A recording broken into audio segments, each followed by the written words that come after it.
It was one of those early October mornings where the world seems to pause, giving you a moment to savor the simple things, like the warmth of a steaming cup of coffee in your hands. The sun had just started to peek over the horizon, casting a soft orange glow across the quiet streets of my neighborhood. The air was crisp, carrying the scent of fallen leaves and that unmistakable freshness that only autumn mornings can bring. Mike and I had been talking about this trip for what felt like forever.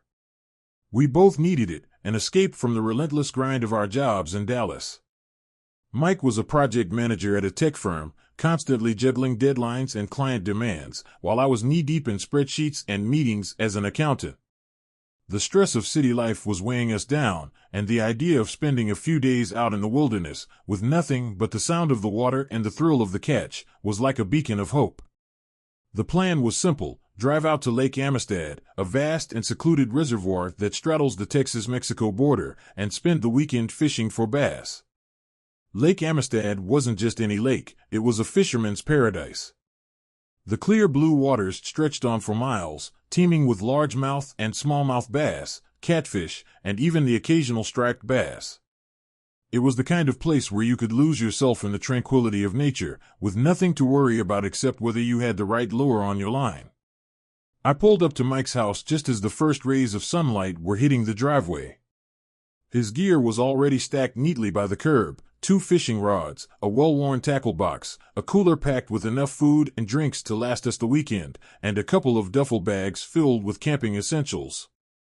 Mike was a meticulous planner, the kind of guy who made sure every detail was covered before we even hit the road.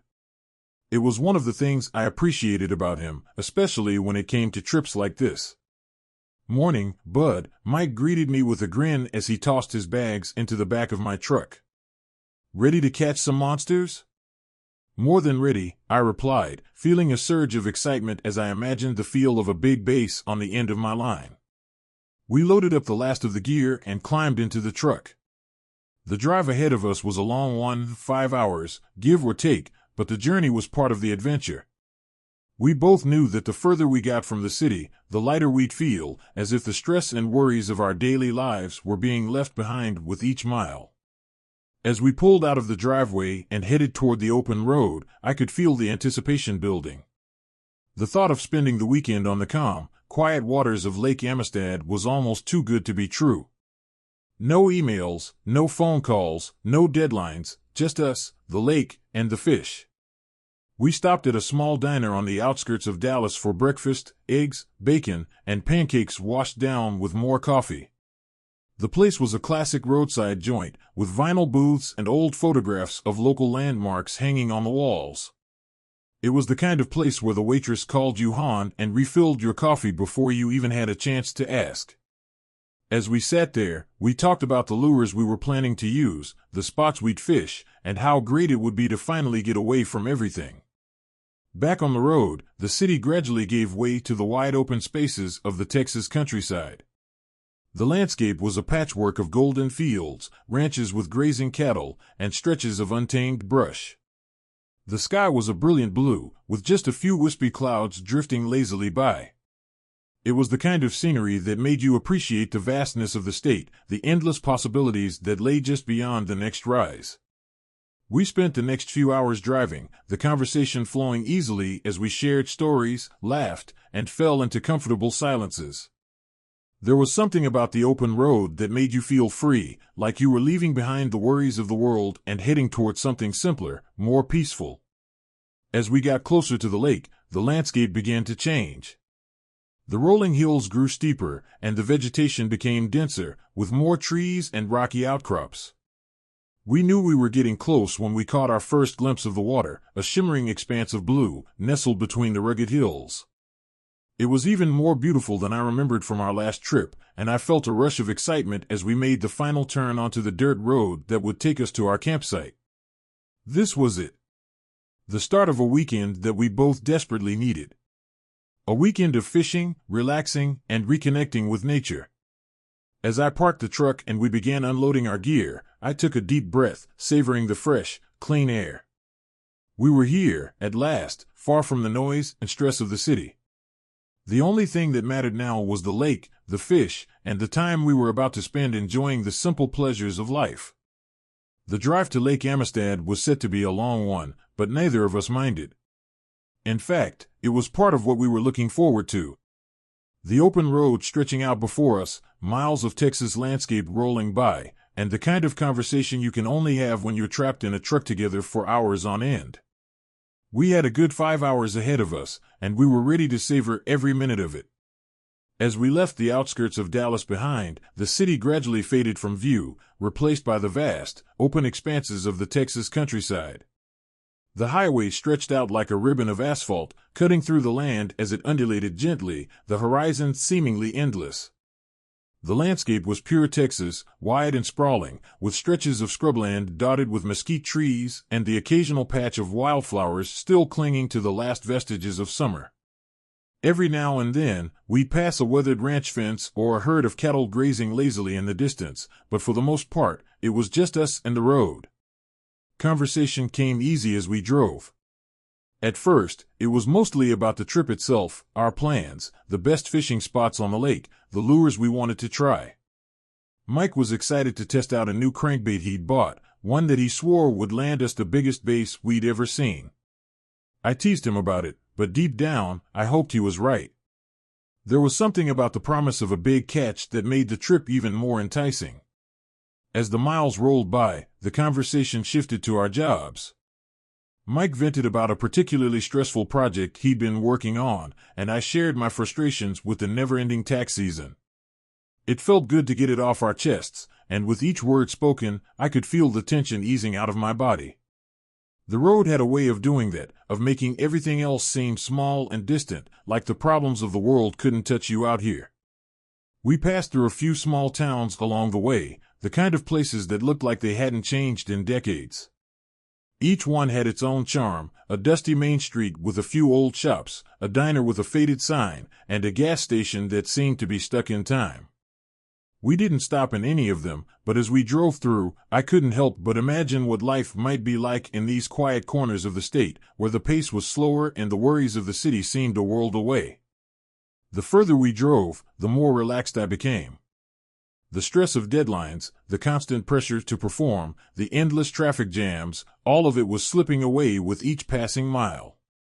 Instead, I felt a growing sense of anticipation, a lightness that came from knowing we were headed somewhere peaceful, somewhere we could just be ourselves without the weight of the world on our shoulders. At one point, we switched on the radio, letting the country music station fill the truck with twangy guitars and lyrics about love, loss, and the simple pleasures of life. It seemed fitting, the perfect soundtrack for a drive through the heart of Texas. We sang along to a few of the songs, our voices blending with the hum of the engine and the wind rushing past the windows. It wasn't long before the music, the rhythm of the road, and the steady conversation lulled us into a comfortable silence. That silence was part of the beauty of the drive. There was no need to fill every moment with words. Sometimes, it was enough just to sit back and watch the world go by, knowing that you were headed somewhere good. The road had a way of stripping life down to its essentials, reminding you of what really mattered, friendship, nature, and the promise of a few days spent doing something you loved. As the sun climbed higher in the sky, the landscape began to change. The flat, open plains gave way to rolling hills, and the mesquite trees became denser, forming small groves that lined the road. The occasional farm or ranch popped up, their fields of crops or grazing cattle a testament to the hard work of those who called this land home. It was a rugged, beautiful place, and it made me appreciate the wildness that Texas still held in its more remote corners. The hours seemed to fly by, and before we knew it, we were nearing the final stretch of the journey. The anticipation that had been building all morning was now a palpable excitement, a sense of eagerness to finally reach our destination and cast our lines into the water. The conversation picked up again, with Mike and I trading stories about past fishing trips, our best catches, and the ones that got away. We laughed, reminisced, and dreamed about what this weekend might hold. As we made the last turn onto the winding road that led to Lake Amistad, the sight of the water in the distance made my heart skip a beat. There it was, our destination, shimmering under the afternoon sun, vast and inviting. The lake stretched out as far as the eye could see, surrounded by rocky cliffs and dense greenery. It was even more beautiful than I'd remembered, a true oasis in the rugged landscape. In that moment, as the lake came into view, I knew that the long drive had been worth it. Every mile had brought us closer to this place, a haven where we could leave the rest of the world behind and just focus on the simple joys of life. We were finally here, at the start of a weekend that promised to be everything we'd been hoping for and more. By the time we finally reached Lake Amistad, the day was drawing to a close. The sun, now a deep orange ball, was sinking toward the horizon, casting a warm, golden light across the entire landscape. It was one of those perfect moments where everything seemed to align, the beauty of nature, the tranquility of the evening, and the satisfaction of finally arriving after a long day on the road. The lake, vast and shimmering, stretched out before us like a canvas painted with hues of blue and gold. We drove along the dirt road that hugged the edge of the lake, searching for the perfect spot to set up camp. The area was remote, just as we'd hoped, with only a few other vehicles parked at a distance. It was clear that most people had already settled in for the night, leaving us with plenty of choices for our campsite. After a few minutes of scouting, we found it, a secluded spot right by the water's edge, tucked away from the main path by a stand of tall, ancient mesquite trees. The ground was flat and covered in a soft layer of grass, perfect for pitching our tents. As we parked the truck and began unloading our gear, I took a moment to take it all in. The lake was breathtaking. The water was so clear that you could see the rocks and vegetation beneath the surface, even from where we stood on the shore. It stretched out endlessly, bordered by rugged cliffs and rolling hills that seemed to glow in the fading light. The air was crisp and clean, filled with the earthy scent of the nearby woods and the fresh tang of the lake. It was a far cry from the city, where the air was heavy with smog and noise. Here, it felt like you could breathe easy, like you were finally in sync with the world around you. We moved quickly, wanting to get everything set up before nightfall. Mike grabbed the tents from the back of the truck while I started organizing our gear. We'd done this plenty of times before, so we had our routine down pat. First, we laid out the ground tarps to protect the tents from moisture. Then, with the practiced ease of seasoned campers, we set up the tents, securing them with stakes and tying down the rain flies. The process was almost meditative, the repetitive motions calming my mind after the long drive. Once the tents were up, we arranged our gear around the campsite. Our fishing rods were propped up against a nearby tree, ready for action the next morning. We set up a small folding table between the tents, which we'd use for meals and organizing our tackle. The cooler was placed within easy reach, stocked with enough food and drinks to last us the weekend. Finally, we gathered some firewood from the surrounding area, preparing for the small campfire we'd light later to keep warm as the night set in. As we worked, the sounds of nature enveloped us. The birds were still active, their calls echoing through the trees, though they were beginning to quiet down as dusk approached. Insects buzzed in the distance, their hum a constant backdrop to the rustle of leaves and the occasional splash of a fish jumping in the lake.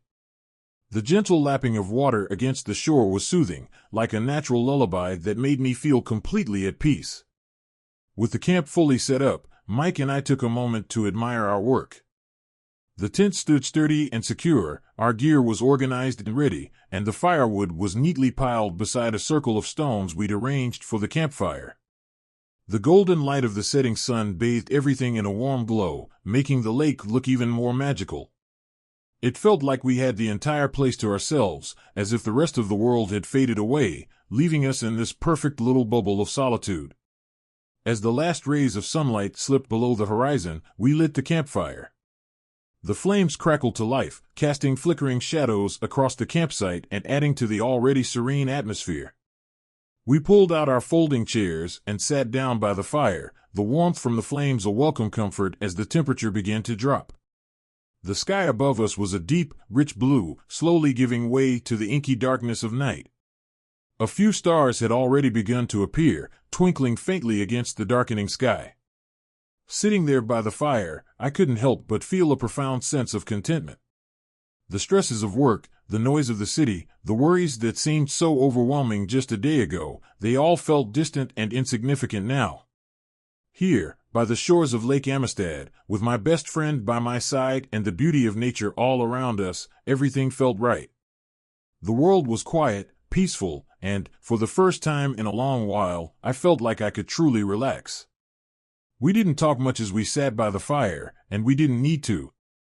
The silence was comfortable, filled with the sounds of the night and the crackling of the fire. We were both lost in our own thoughts, savoring the moment. Eventually, we broke out the cooler and had a simple dinner, sandwiches, chips, and a couple of cold beers. It wasn't anything fancy, but out here, it tasted like a feast. As the fire died down and the night grew darker, we finally retreated to our tents, ready to rest up for the day of fishing ahead. The sound of the lake lapping against the shore was the last thing I heard before I drifted off to sleep, content in the knowledge that we had 2 full days of fishing, relaxation, and adventure waiting for us when the sun rose again. The next morning, we woke before the first light of dawn. The world outside our tents was still cloaked in darkness, the air cool and crisp as it filled our lungs. The only sounds were the soft rustling of leaves and the gentle lapping of the lake against the shore, a perfect, peaceful silence that wrapped around us like a blanket. We moved quietly, careful not to disturb the tranquility of the early morning. Mike was already up when I unzipped my tent, his breath visible in the cold morning air as he crouched by the campfire, coaxing the last embers into a small flame to heat some water for coffee. The flickering fire cast long shadows across the campsite, its warmth a welcome comfort against the chill of the pre-dawn air. "Morning," Mike greeted me in a hushed voice, handing me a steaming cup of coffee. "Morning," I replied, taking the cup and savoring the warmth as it seeped into my hands. We didn't need to say much, this was the moment we'd been waiting for.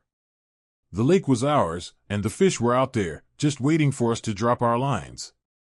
After a quick breakfast of granola bars and instant coffee, we grabbed our rods and tackle boxes and headed down to the water. The sky was still a deep shade of indigo, with just the faintest hint of light beginning to touch the horizon. The air was so still that it seemed to hold its breath, the lake a mirror-like surface reflecting the dark sky above.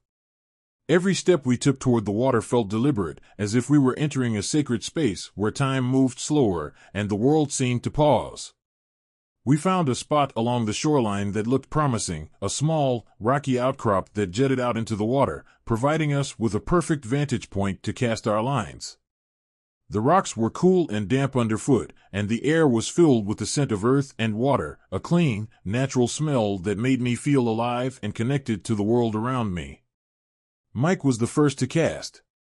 He took his time, carefully selecting a lure from his tackle box, a bright, shiny crankbait that he swore would drive the bass wild.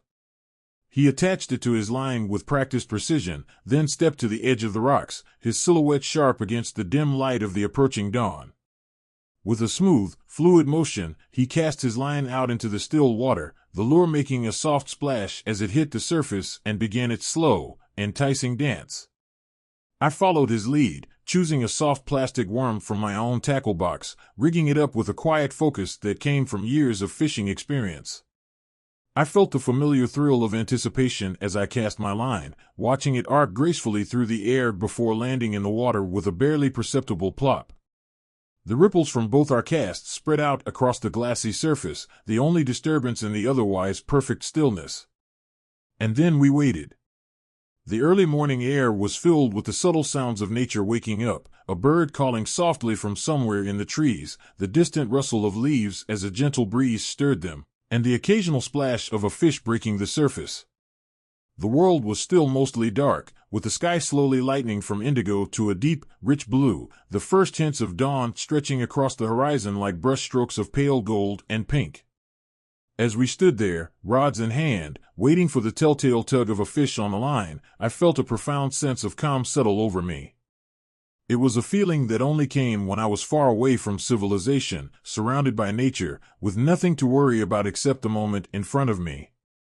The pressures of work, the noise of the city, the constant demands of everyday life, all of it felt a million miles away. Mike and I didn't speak, but we didn't need to. The silence was comfortable, filled with the shared understanding that this was what we'd come here for.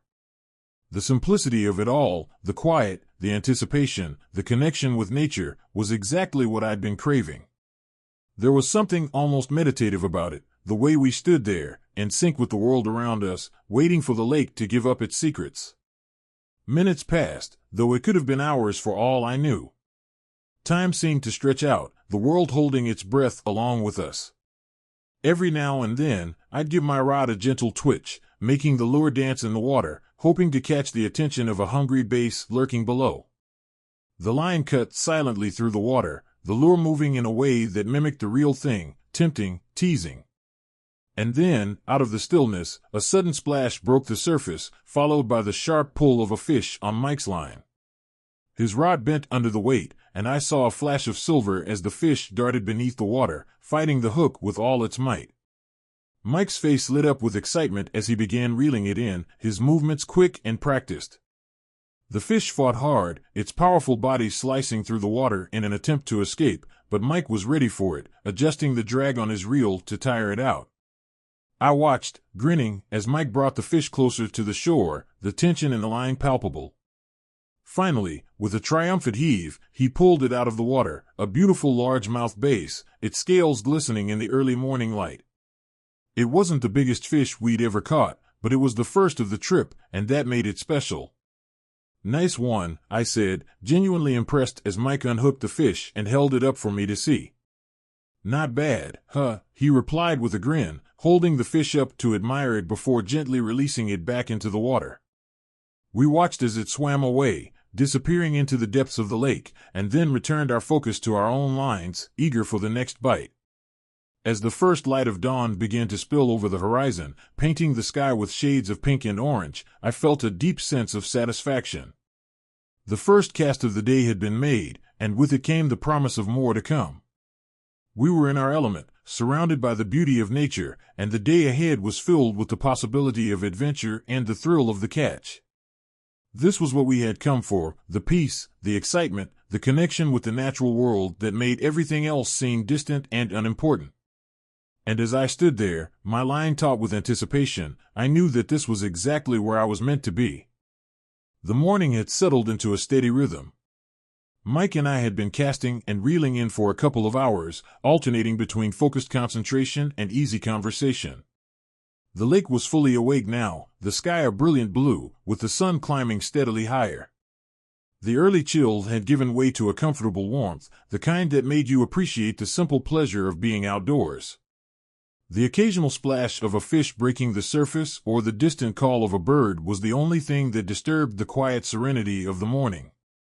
Despite the calm, there was a tension in the air, a quiet anticipation that comes with fishing.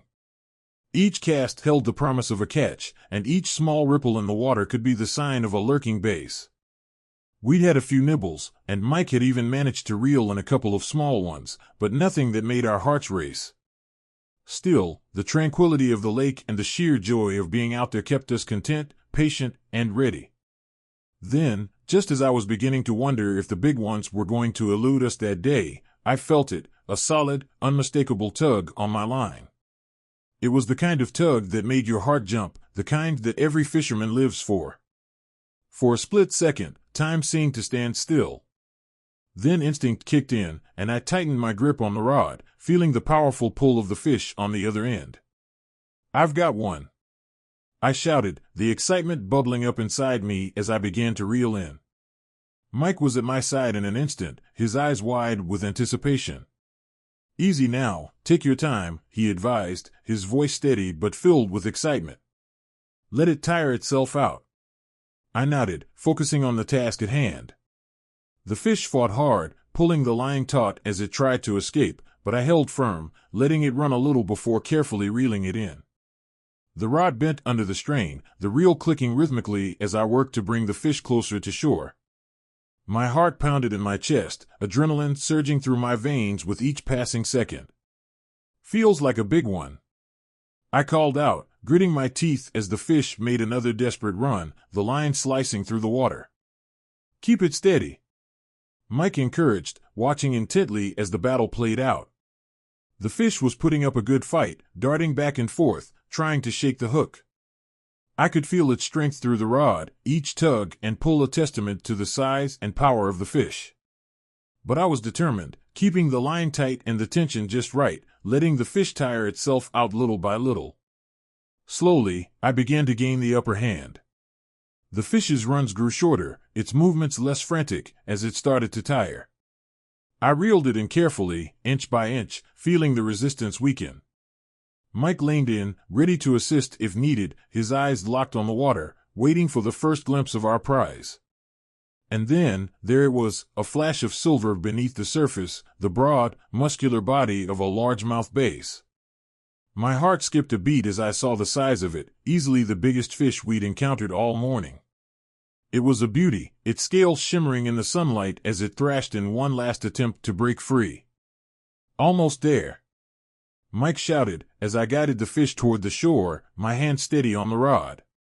With one final, careful pull, I brought the bass out of the water, its sleek body glistening as I lifted it into the air.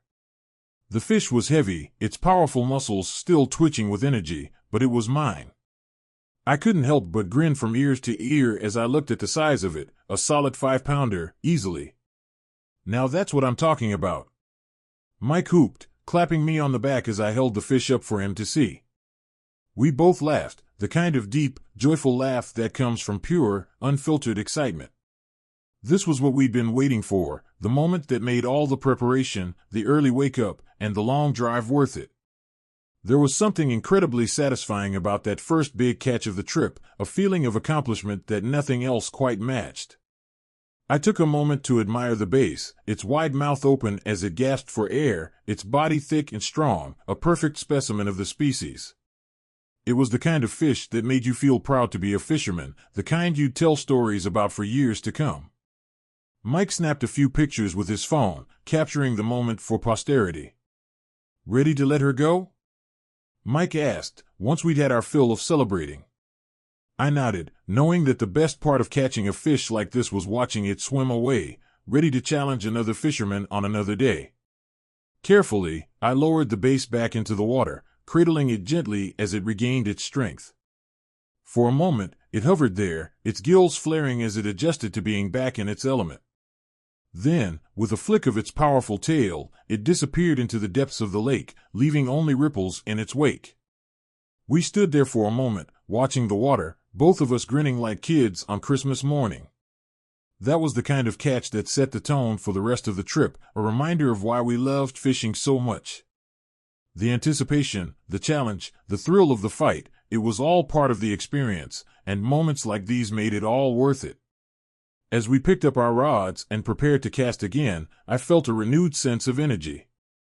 The day was still young, and there were more fish to be caught, more stories to be made. But no matter what else happened, I knew that first catch would stick with me, a perfect start to what was already shaping up to be an unforgettable weekend.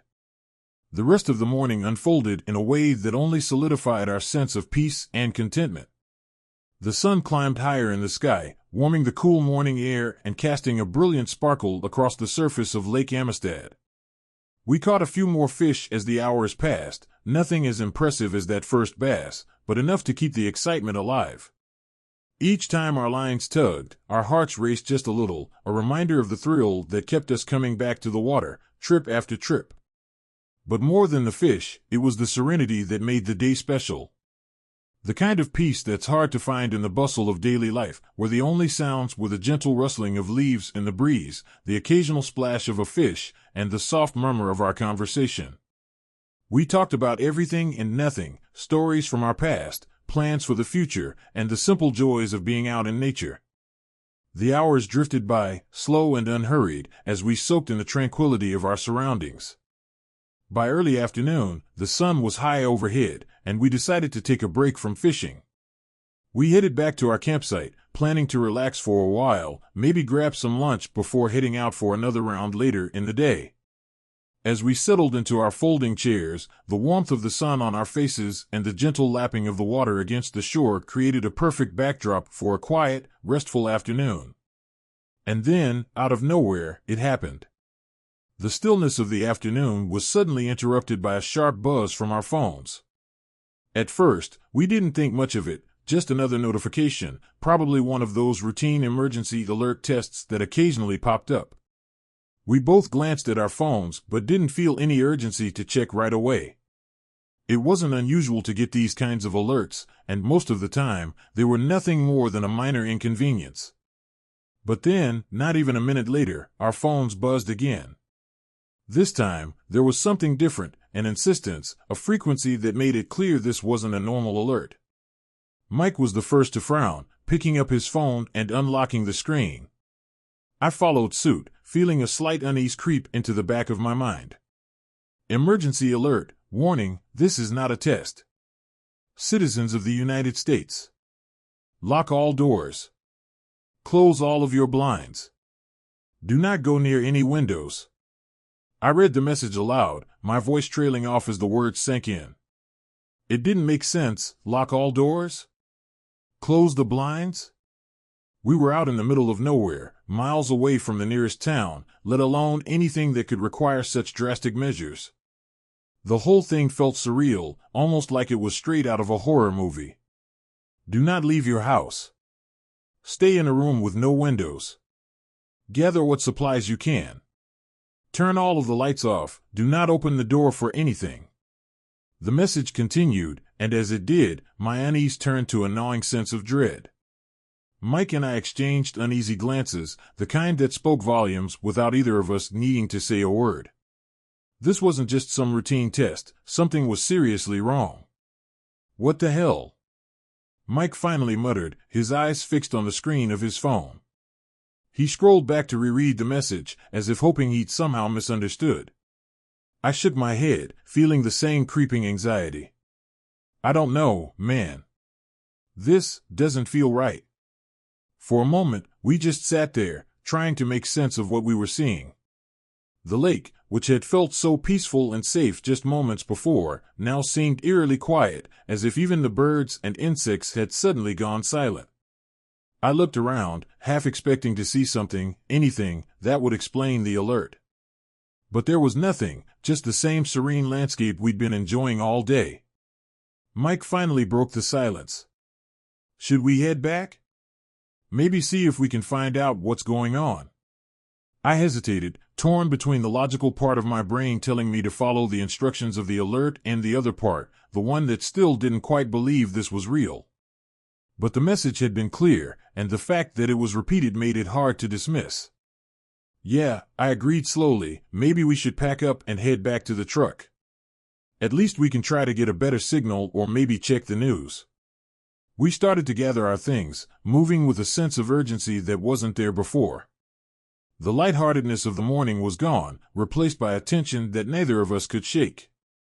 As we worked, I kept glancing at the horizon, scanning for anything unusual, any sign of danger. But all I saw was the same beautiful landscape that had greeted us that morning. The air felt different now, though, heavier, more oppressive. It was as if the very atmosphere had shifted, the calm of the day giving way to a strange, unsettling stillness.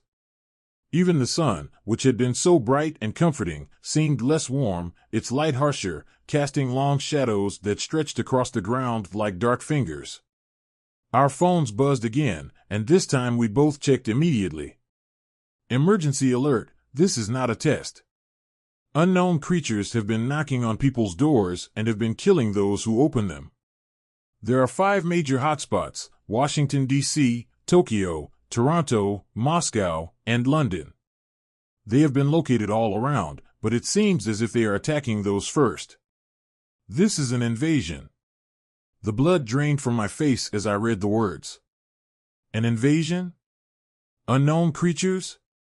It sounded like something out of a nightmare, too absurd to be real. And yet, here it was, a government-issued alert telling us that the world had just turned upside down. I looked at Mike, who was staring at his phone in stunned silence. His face was pale, his knuckles white as he gripped his phone. What the hell is going on? He whispered, his voice barely audible. I don't know, I replied, my mind racing. But we need to get out of here. Now. We abandoned the rest of our gear, leaving it scattered around the campsite as we hurried back to the truck. My heart was pounding in my chest, my thoughts a chaotic jumble of fear and confusion. The peace and quiet we cherished just hours ago now felt like a cruel illusion, shattered by the terrifying reality of what was happening. As we reached the truck, I glanced back at the lake one last time, the water still as glass, reflecting the sky above. It was hard to believe that something so beautiful could be the backdrop for such horror. But there was no time to dwell on it. Every instinct was screaming at me to get moving, to find safety, whatever that meant now. We climbed into the truck, slamming the doors shut as if that could somehow protect us from whatever was out there. Mike started the engine, the familiar rumble doing little to calm my nerves. We pulled onto the dirt road, heading away from the lake and toward the unknown. As we drove, I kept my eyes on the road ahead, my thoughts racing with possibilities, none of them good. What were these creatures? Where had they come from? And most importantly, what were we supposed to do now? The strange alert had shattered our idyllic escape, replacing it with a new, terrifying reality. Whatever was happening, we were caught in the middle of it, and there was no going back. The world had changed in an instant, and we could only hope that we were ready for what came next. Despite the eerie alert that had flashed on our phones, Mike and I tried to convince ourselves that it had to be a mistake. Maybe it was a glitch, a prank, or some kind of overblown precaution. The idea of unknown creatures invading cities across the globe was too outlandish to take seriously, even though the repeated alerts had shaken us.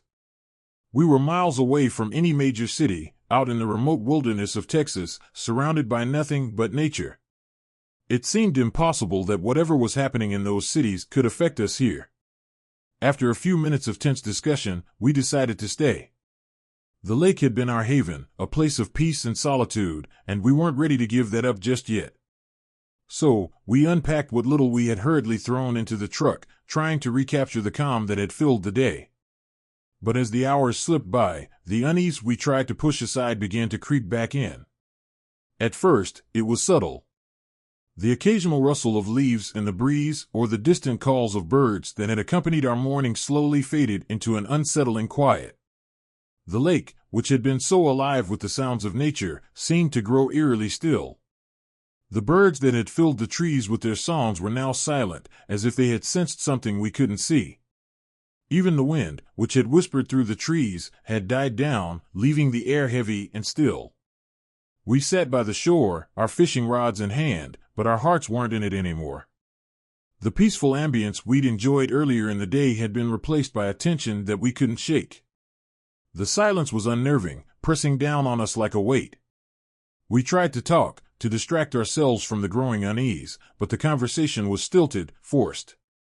Neither of us wanted to admit that something felt very wrong. It wasn't just the silence that was unsettling. The entire atmosphere around the lake seemed to have shifted.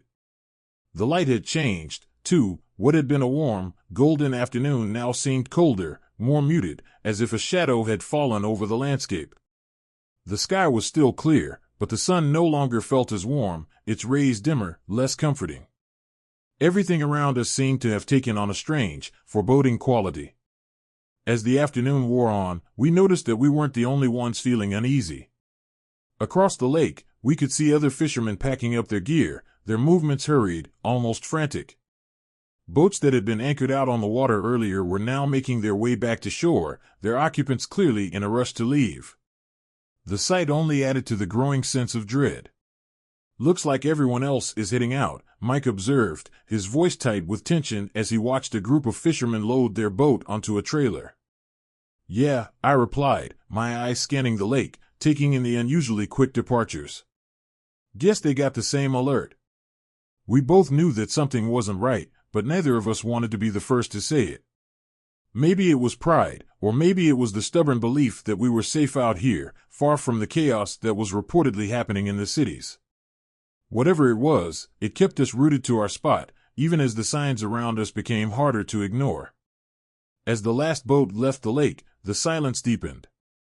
We were now alone, the only two people left in what felt like an increasingly alien world. The isolation that had been so appealing that morning now felt like a trap, a vulnerability. The absence of other people only amplified the strange stillness that surrounded us, making the entire lake feel like a stage set for something ominous. We sat there for a while longer, neither of us saying much, both of us trying to ignore the nagging feeling that something was coming. The water was unnervingly calm, its surface like a sheet of glass, reflecting the dimming sky above. The usual chatter of insects and birds had completely disappeared, leaving behind an almost oppressive silence that seemed to pulse with an undercurrent of tension. Finally, as the sun began to dip toward the horizon, casting long shadows across the campsite, Mike broke the silence.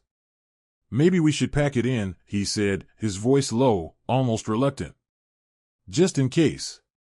I nodded, finally willing to admit that staying might not be the best idea. "Yeah, maybe you're right," I agreed, feeling a mix of relief and anxiety at the decision. The idea of leaving felt like giving up on the peaceful retreat we'd come here for, but the unease had grown too strong to ignore. We started to pack up, moving quickly now, our earlier deliberation replaced by a sense of urgency. The stillness around us seemed to grow heavier with each passing minute, as if the very air was thickening, pressing in on us as we hurriedly gathered our things. Every snap of a twig or rustle of leaves made me jump, my nerves on edge, my senses heightened by the eerie quiet. As we loaded the last of our gear into the truck, I took one last look at the lake. It was beautiful, still and silent under the fading light of the evening, but that beauty now felt deceptive, masking a threat that we couldn't quite see. The decision to stay had felt right at the time, but now, as we prepared to leave, I couldn't shake the feeling that we were too late, that something had already changed, and there was no escaping it. We climbed into the truck, slamming the doors behind us with a sense of finality. Mike started the engine, the roar of the motor startlingly loud in the otherwise silent world. As we pulled onto the dirt road and started to drive away from the lake, I couldn't help but feel a pang of regret, as if we were leaving behind more than just a fishing trip. But that regret was quickly overshadowed by the cold, creeping fear that something was coming, something we couldn't outrun. The silence that had settled over the lake followed us as we drove, the heavy, oppressive quiet filling the truck like an unwelcome passenger. The road ahead was empty, stretching out into the gathering darkness, and the only sound was the rumble of the tires on the gravel, a lonely noise that did little to ease the tension. As the sun disappeared completely, plunging the world into twilight, I couldn't shake the feeling that we were driving straight into the storm. The decision to leave had been made, but as evening approached and we packed up the last of our gear, a sense of unease hung in the air. The silence around the lake was suffocating, pressing in on us from all sides. We moved quickly, our movements hurried and tense, both of us eager to put some distance between us and the unsettling quiet that had descended over the area. Just as we were about to load the last of our gear into the truck, I heard it, a faint, low humming noise that seemed to come from somewhere across the lake. At first, I thought I might be imagining it, a trick of the wind or my nerves getting the better of me. But as I paused and strained to listen, the sound grew louder, a deep, vibrating hum that reverberated through the air, making the hair on the back of my neck stand on end. "Do you hear that?" I asked, my voice barely more than a whisper. Mike stopped what he was doing, his head snapping up as he listened intently. The hum was unmistakable now, a strange, unnatural sound that seemed to fill the air, growing louder with each passing second. It was unlike anything I'd ever heard before, a steady, mechanical drone that seemed to pulse with a rhythm of its own. "What the hell is that?" Mike muttered, his eyes scanning the horizon, searching for the source of the noise. His face was tense, his earlier bravado gone, replaced by a deep, gnawing fear that mirrored my own. We both stood there, frozen in place, our eyes darting back and forth across the lake, but there was nothing, no movement, no sign of life. The water remained perfectly still, reflecting the darkening sky above, but the hum continued to grow louder, more insistent, like a warning signal growing ever closer. "Maybe it's some kind of machinery, a generator or something?" I suggested, though even as I said it, I knew it didn't make sense. There was no construction or industry anywhere near here, just the lake, the trees, and the wide open expanse of wilderness. Mike shook his head, his eyes narrowing as he continued to scan the horizon. "No way. That's not any machine I've ever heard." The sound was starting to get under my skin, setting my teeth on edge with its unnatural persistence. It was more than just noise. It felt almost like a presence, something unseen and unknowable, creeping closer with every passing moment. I could feel it vibrating in my chest, a low, rumbling resonance that seemed to penetrate through the air, through the ground, through me. And then, as if on cue, our phones buzzed again, the now familiar tone of an emergency alert breaking through the eerie hum. I fumbled for my phone, my hands shaking as I unlocked the screen, dreading what I might see. Emergency alert, this is not a test. Unknown creatures have been sighted near major cities. All citizens are advised to seek shelter immediately. Do not engage. Repeat, do not engage. My stomach dropped as I read the words, the reality of the situation crashing down on me with the force of a tidal wave. Unknown creatures, those two words were enough to send a cold, sharp spike of fear straight through my core. Whatever we were hearing, whatever was out there, it wasn't human. And it was getting closer. "Mike," I said, my voice trembling as I held up the phone for him to see. "We need to go. Now." He didn't argue. In a heartbeat, we were both moving, our earlier haste turning into outright panic as we threw the last of our gear into the truck. The humming was louder now, a constant, thrumming presence that seemed to fill the entire world, growing more intense with every second. It felt like it was coming from all around us, an unseen force closing in, making the air feel thick and heavy, like it was pressing down on us. I slammed the tailgate shut, my breath coming in quick, shallow gasps as I rushed to the driver's side door. Mike was already in the passenger seat, his face pale, his eyes wide with fear. I could see the panic in his expression, the same fear that was gripping my own heart, tightening its icy fingers around my chest. I started the engine, the familiar rumble of the truck a small comfort amidst the rising tide of dread. As I threw the truck into gear and hit the gas, the tires spun on the loose gravel before finding traction, sending us speeding down the dirt road away from the lake. The truck bounced and jolted over the uneven ground, but I didn't care. I just wanted to get as far away from that place as possible. As we drove, the humming continued to follow us, a constant, inescapable presence that seemed to echo inside my head. The road twisted and turned, the trees closing in on either side, their shadows long and dark in the fading light. The sun was dipping below the horizon, casting everything in a dim, gray light that made it harder to see what lay ahead. I kept my eyes on the road, my knuckles white as I gripped the steering wheel. The hum was getting louder, more intense, as if whatever was making it was getting closer, chasing us down the winding road. My heart was pounding in my chest, the adrenaline coursing through my veins as I pushed the truck to go faster, the engine roaring in response. But no matter how fast we drove, the humming stayed with us, a constant, oppressive drone that made it hard to think, hard to focus. The air felt electric, charged with something I couldn't name, something that made my skin crawl and my breath catch in my throat. "Do you see anything?" I asked, my voice barely audible over the roar of the engine and the relentless hum. Mike shook his head, his eyes scanning the road ahead and the trees on either side. "Nothing," he replied, his voice tight with fear. "But I can feel it, whatever it is, it's close." The truck barreled down the dirt road, the trees whipping by in a blur of shadow and light. The hum was louder than ever now, a deep, bone-rattling vibration that seemed to fill the entire world. I could feel it inside me, a thrumming presence that made my chest tighten and my hands tremble on the wheel. And then, as suddenly as it had begun, the humming stopped. The silence that followed was deafening, a sudden, overwhelming absence of sound that left my ears ringing and my heart pounding in the sudden quiet. The truck continued to speed down the road, the engine roaring in the stillness, but the humming was gone, leaving behind only the echoes of fear that it had planted in my mind. We didn't slow down. The silence was almost worse than the noise. It felt unnatural, wrong, as if the world had been thrown out of balance. The trees on either side of the road seemed darker, more menacing, their branches reaching out like twisted fingers in the fading light. I didn't dare stop, didn't dare look back. Whatever had been out there, whatever had made that sound, I didn't want to see it. I just wanted to get as far away from that place as possible, to put miles between us and the unseen danger that had followed us from the lake. As we finally reached the main road and turned onto the asphalt, the tension in the truck began to ease, but only slightly. The hum was gone, but the fear it had left behind lingered, a cold, gnawing dread that sat heavy in my chest. "We need to get to town," I said, my voice shaking as I glanced over at Mike.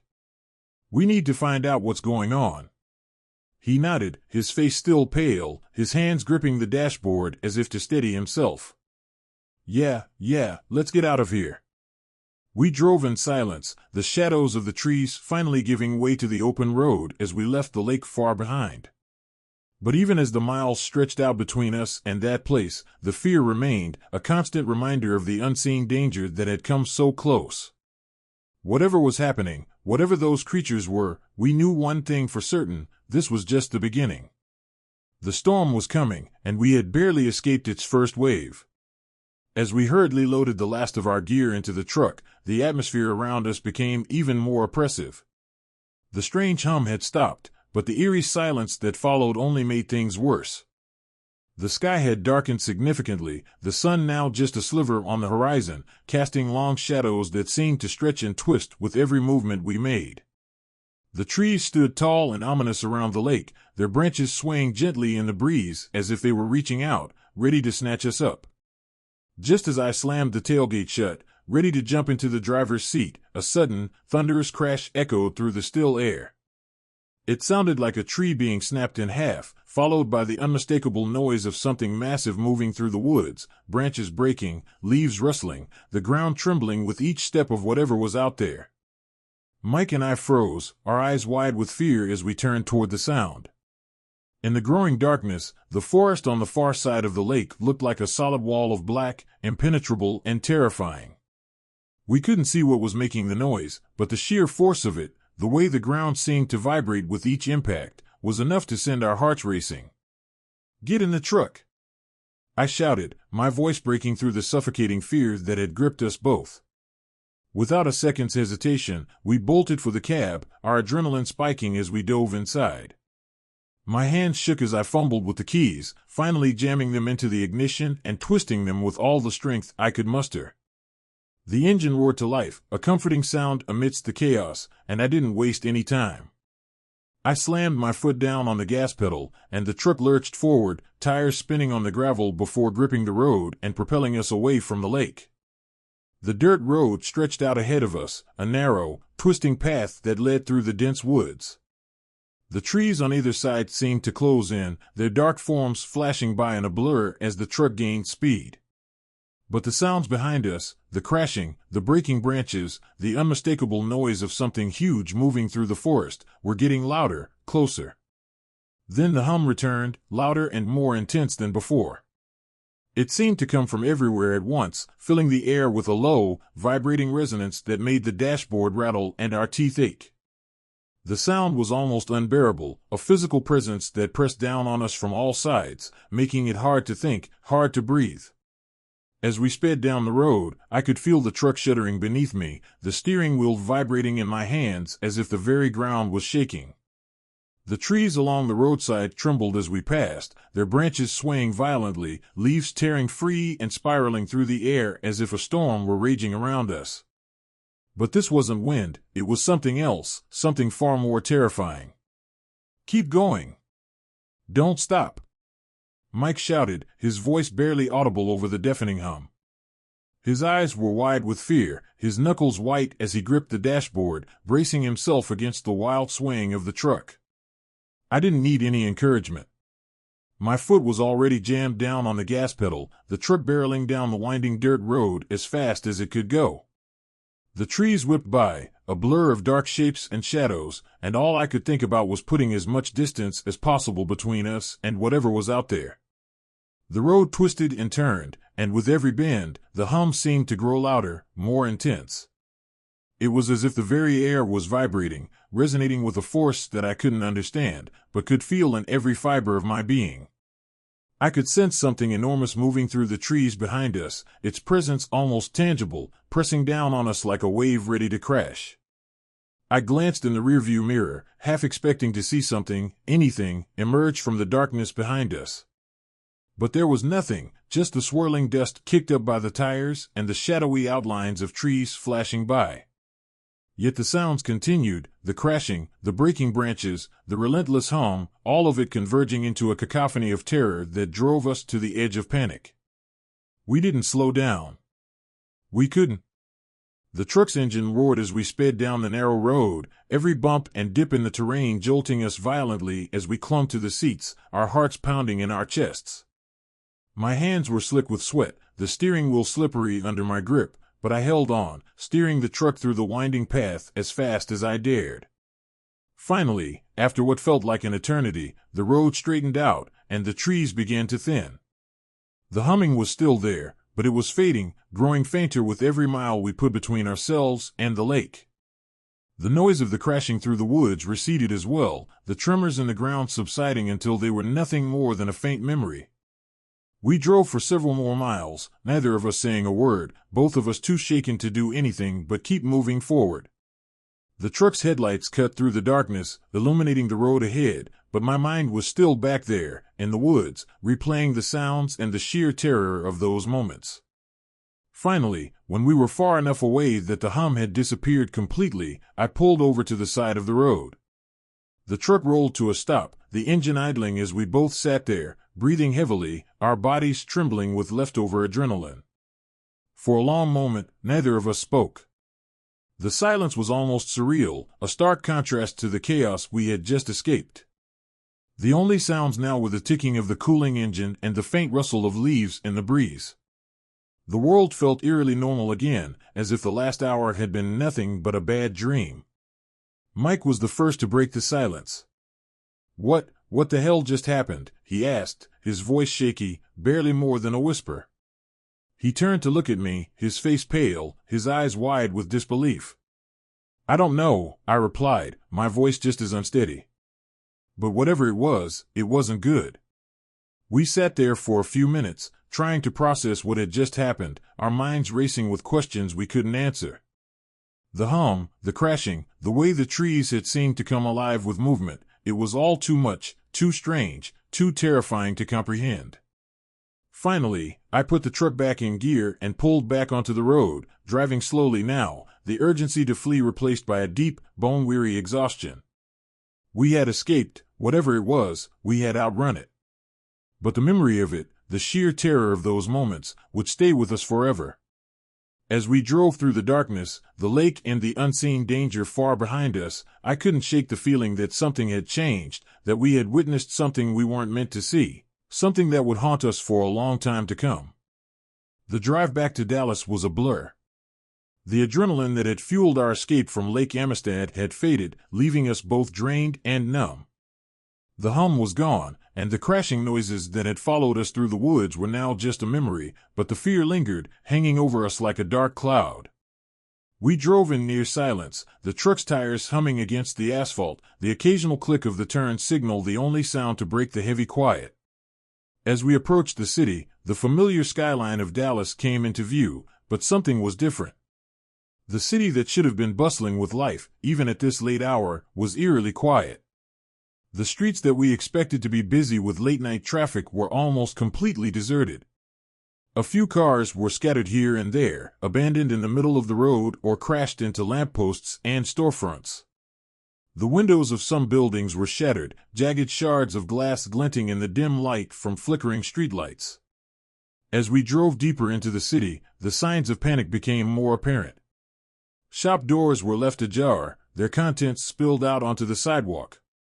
A few streetlights flickered weakly, casting erratic shadows across the empty streets.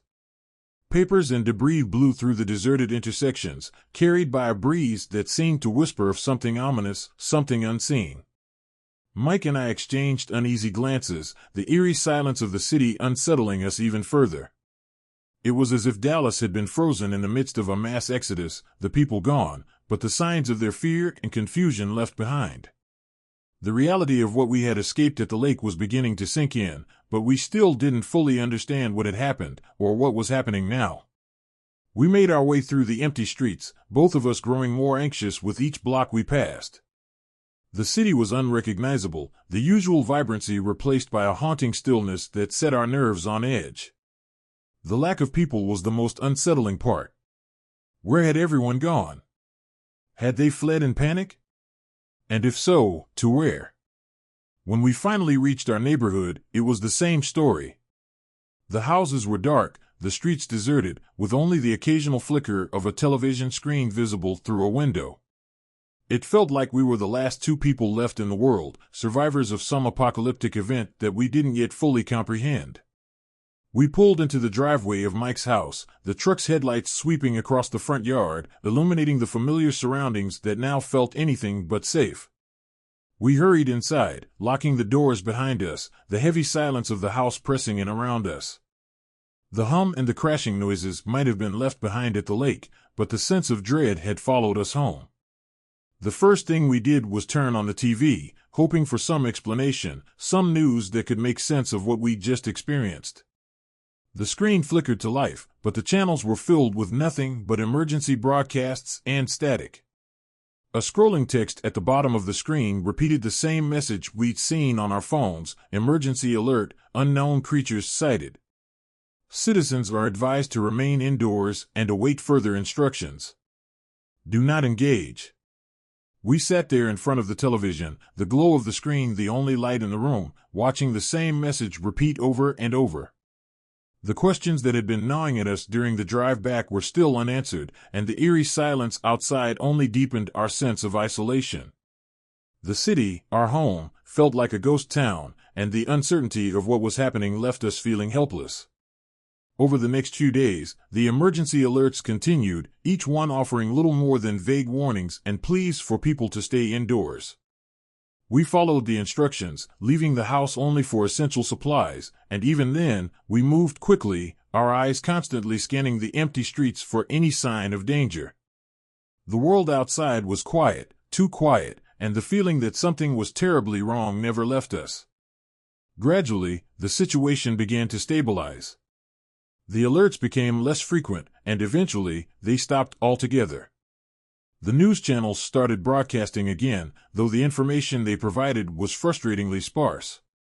There were reports of strange creatures, sightings in major cities across the globe, but details were scarce, and the authorities were tight-lipped. The consensus was that the creatures had left as mysteriously as they had appeared, but no one knew where they had gone or why they had come in the first place. Mike and I never did find out what those things were. The official reports offered little more than speculation, and most of what we heard was rumor and hearsay. Some said the creatures had come from the depths of the ocean, others claimed they were extraterrestrial, while a few insisted it was all a government experiment gone horribly wrong. Whatever the truth was, it didn't change the fact that the world had been irrevocably altered by their presence. The fear and uncertainty lingered, a shadow over our lives that we couldn't escape. In the weeks that followed, life in Dallas slowly returned to a semblance of normalcy. People began to venture out of their homes again, businesses reopened, and the city gradually came back to life. But there was an undercurrent of anxiety that never fully went away. The world had changed, and everyone knew it. The creatures had left, but the fear remained, a constant reminder of how fragile our existence really was. As for Mike and me, we tried to put the events of that night behind us, but it wasn't easy. The memory of the lake, the hum, the unseen danger, it haunted our dreams and lingered in our thoughts. We talked about it sometimes, late at night when the world was quiet and the fear felt closer. We'd replay those moments, trying to make sense of what we had experienced, but the answers always eluded us. One thing was certain, though, we would never forget that fishing trip to Lake Amistad, how it had started as a peaceful escape from the stress of our lives, and how it had almost become our last. The lake, which had once been a place of serenity and joy, now held a darker significance in our minds. It was a reminder of the unknown, of the things lurking just beyond the edge of our understanding, waiting to be discovered or to discover us. We never went back to Lake Amistad. The memory was too raw, too terrifying. Instead, we stuck closer to home, finding other places to fish, other ways to relax. But no matter where we went, the shadow of that night always followed us, a lingering fear that something out there, something unseen and dangerous, was still watching.